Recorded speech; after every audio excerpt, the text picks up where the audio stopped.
Olá pessoal, bom dia, boa tarde, boa noite a todos os senhores que são inscritos no nosso canal Anotações de Processo Civil. Se você ainda não é, eu sou o professor Arthur Vieira e depois que eu concluí o meu doutorado em Direito Processual, eu resolvi me dedicar a esses veículos de comunicação para que eu pudesse transmitir aos senhores conhecimento jurídico de qualidade e de forma gratuita. Aqui eu vou pontuar o meu e-mail de contato para que eventuais interessados possam estabelecer um contato mais direto. Inclusive, nós podemos eventualmente considerar a hipótese de publicar um artigo científico em conjunto, tá certo? Bom, gostaria de pontuar também com os senhores o nosso canal no YouTube. Se você ainda não é inscrito, basta clicar no ícone do livro que fica no canto inferior do vídeo para que você se inscreva. Sugiro também que você clique no ícone do sininho para que você possa ativar as notificações dos vídeos que são constantemente disponibilizados por aqui. Gostaria de apresentar também aos senhores a nossa plataforma acadêmica, arturvieiracursos.com.br, arturvieiracursos.com.br, onde os senhores encontrarão cursos online de modo gratuito, inclusive com a emissão de certificado válido em todo o território nacional, tá certo? Então, após a pausa, nós vamos tratar do vídeo de hoje. Então, meus amigos, nós vamos tratar no vídeo de hoje a respeito das consequências da declaração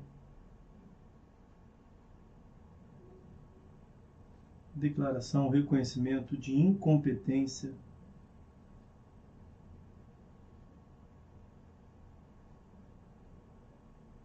por parte do juízo, incompetência do juízo. Nós vínhamos vendo até aqui noções gerais sobre a competência do juízo, quais são os critérios que determinam a competência do juízo, a classificação de competência absoluta ou competência relativa, as hipóteses que se admite ou não a prorrogação da competência.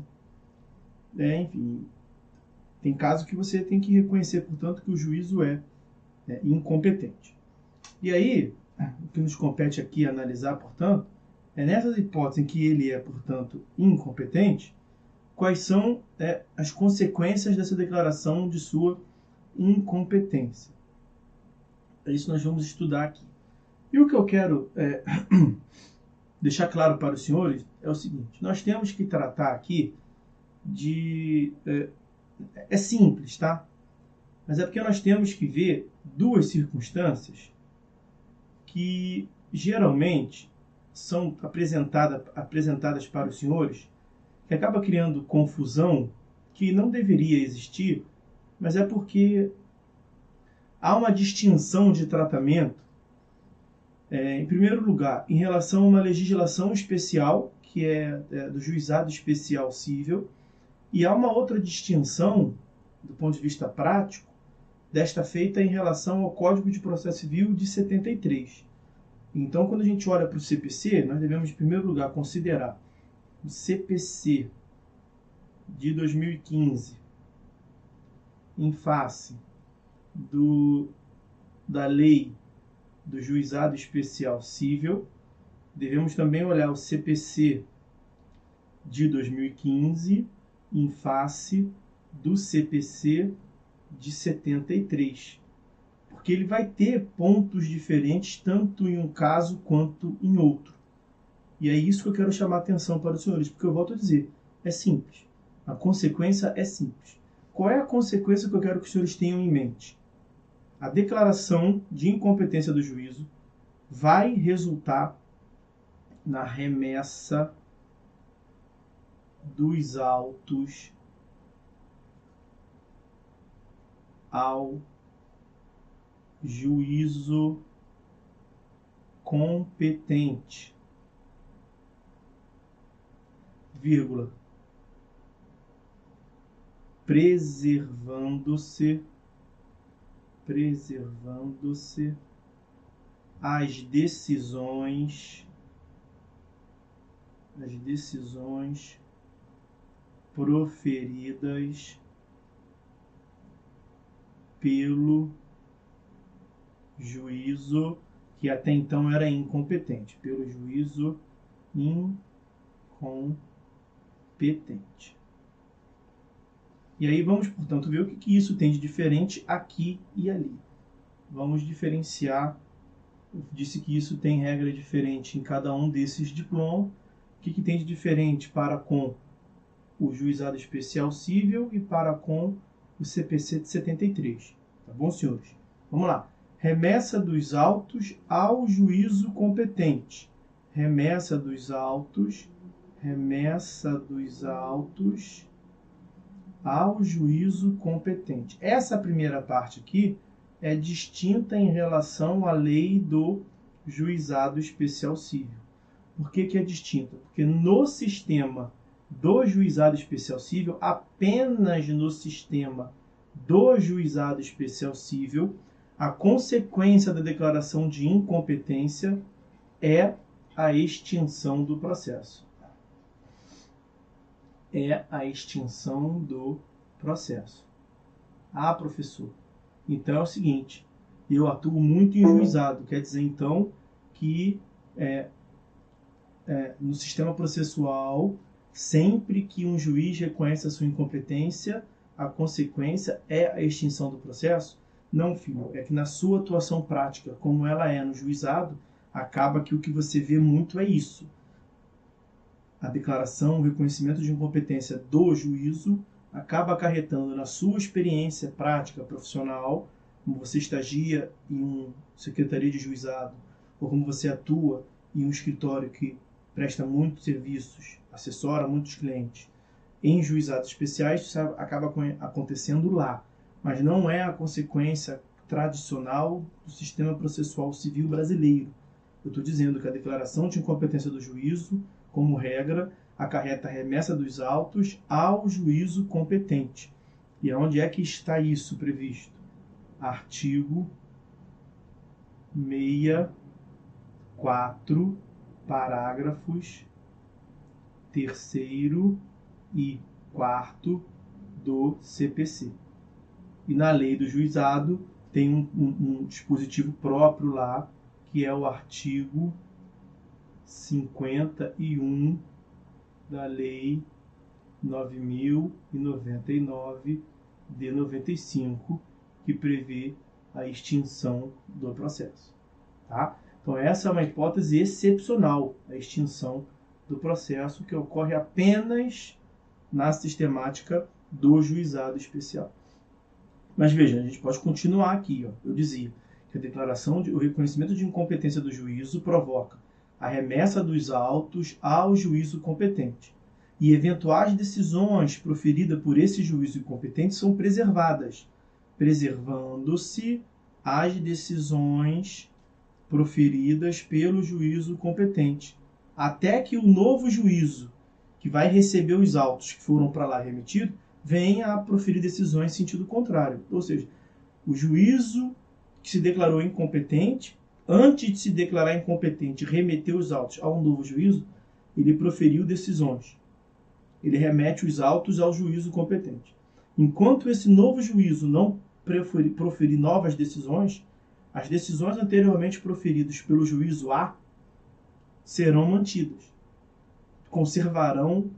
Serão conservados os efeitos daquelas decisões. Até que o juízo B, que recebeu os autos, venha proferir decisões em sentido contrário, ou venha revogar as decisões anteriores. Se nada for feito, as decisões são mantidas, preservando-se as decisões proferidas pelo juízo incompetente. Está no parágrafo 4º do artigo 64. Isso é diferente do CPC 73. Então, essa parte aqui, preservando-se as decisões, isso é distinto do CPC 73. O CPC 73 afirmava que, tratando-se do critério, veja, lá em 73, não é mais assim, tá? Tratando-se do critério absoluto de competência,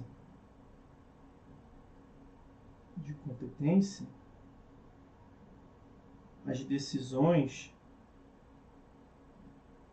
proferidas pelo juiz incompetente, as decisões eram o verbo não é mais, eram nulas. Então não eram mantidos os efeitos. Tá certo? Isso não é mais assim. E vocês têm que ter cuidado com isso, porque o examinador, claro, tenta enganar os senhores. Tá certo? Eu trouxe aqui, eu separei para os senhores algumas manifestações, referências normativas para que os senhores vejam. Olha lá, artigo 64. A incompetência absoluta ou relativa será alegada como questão preliminar de contestação. O que nos interessa? Está destacado. Parágrafo 3º. Caso a alegação de incompetência seja acolhida, os autos serão remetidos ao juízo competente. Veja, não serão extinto o processo. Os autos serão remetidos ao juízo competente. Esta é a regra do sistema processual civil brasileiro. Parágrafo 4º. Salvo decisão judicial em sentido contrário, conservar-se-ão os efeitos da decisão proferida pelo juízo incompetente, até que outra seja proferida, se for o caso, pelo juízo competente, salvo decisão judicial em sentido contrário. Então, a regra é que serão conservadas as decisões anteriormente proferidas. Tá bom? Veja, mesmo se eu não tivesse essa regra do artigo 64, eu já disse aqui para os senhores, sempre digo em sala de aula, que o sistema desenvolvido pelo Código de Processo Civil de 2015, ele foi um sistema criado no sentido de se eliminar óbices processuais. Um sistema que vem cada vez mais, o processo civil, eliminando óbices formais, procedimentais, com vista a implementar um processo civil que seja ainda mais instrumentalista. Então veja, nós temos aqui a manifestação do artigo 4º do CPC. As partes têm direito de obter em prazo razoável a solução integral do mérito, princípio da primazia da resolução do mérito. Então veja, a figura principal do processo é o mérito, e não filigranas e detalhes processuais. Então, inegavelmente, a competência é um critério procedimental, um critério formal, um critério processual. Também o artigo 6º, vejam, todos os sujeitos do processo devem cooperar entre si para que se obtenha em tempo razoável o quê? Uma decisão de mérito. Há aqui uma primazia do mérito.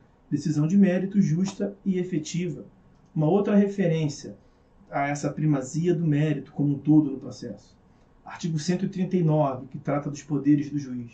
O juiz dirigerá o processo conforme as disposições deste Código, incumbindo-lhe, inciso 9º, determinar o suprimento dos pressupostos processuais e o saneamento de outros vícios processuais. Veja, quando o juiz identifica um vício processual, um equívoco na condução do processo, uma falha no processo, ele não deve se aproveitar daquele equívoco no processo para extinguir o processo. É o que nós estamos falando. Tem um equívoco no processo, uma incompetência, a solução deve ser corrigir o vício. Remetam-se os autos ao juízo competente. É exatamente isso. 139, inciso 9º. Uma outra manifestação, artigo 30 e 317. Antes de proferir decisão sem resolução de mérito, e a incompetência seria uma manifestação de decisão sem resolução do mérito, o juiz deverá conceder à parte a oportunidade para, se possível, corrigir o vício.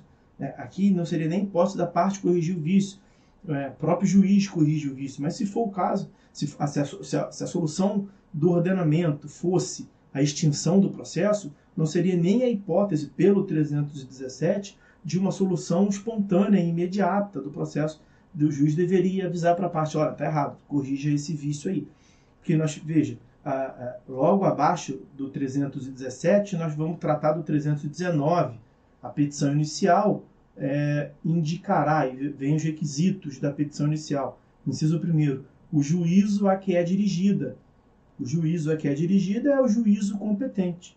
E se tiver algum vício, nós já vimos pelo artigo 64 que a solução é o próprio juízo dar a solução devida. Mas veja, 321. O juiz, ao verificar que a petição inicial não preenche os requisitos do 319, ou que apresenta defeitos e irregularidades capazes de dificultar o julgamento do mérito, determinará que o autor, no prazo de 15 dias, a emende ou complemente. Veja, o sistema processual, o CPC, tem toda uma lógica construída em torno de se suprir, de se corrigir, indicando com precisão o que deve ser corrigido ou complementado. Com base em tudo isso que eu estou falando para os senhores, A lógica do CPC o CPC é construído na lógica de correção, suprimento dos vícios processuais, tá certo? E aí, para que a gente possa, portanto, encerrar essa exposição, vou apresentar para os senhores aqui aquilo que eu falei que pode ser uma casca de banana.